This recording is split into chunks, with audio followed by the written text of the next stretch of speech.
কংগ্রেস এবং বিজেপির দুই দলই একে অপরের বিরুদ্ধে অভিযোগ দায়ের করল থানায়। গতকাল উদয়পুর দাতারাম এলাকায় কংগ্রেস দলের পক্ষ থেকে এক সভাকে কেন্দ্র করে শাসক দল ও বিজেপির মধ্যে যে গন্ডগোল হয়েছে তা নিয়ে একে অপরের বিরুদ্ধে মামলা দায়ের করা হয় উদয়পুর রাধাকিশোরপুর থানায়।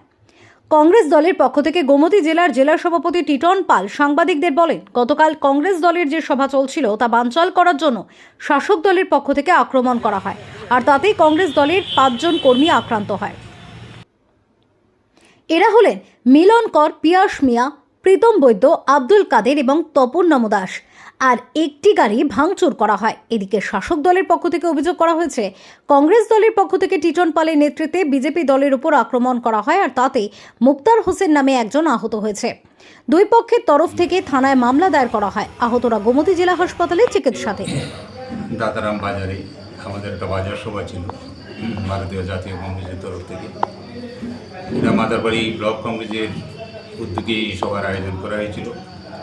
এ সময় আমাদের সিডব্লিউডির সদস্য মাননীয় সুদীপ রায়, সুদীপ বর্মন মহাশয় উপস্থিত ছিলেন এবং উনি যখন বক্তব্য রাখছিলেন তখনই এলাকার কিছু উচ্ছৃঙ্খল যুবক বাইরে থেকে গিয়ে আমাদের সেখানে অতর্কিত আক্রমণ করেছে এবং আমাদের মাইকে তার ছিঁড়ে ফেলেছে এবং আমাদের কর্মীদের উপর লাঠিচোটা নিয়ে ঝাঁপিয়ে পড়েছে। তাতে আমাদের ফেরো report, SD news media, Tripura.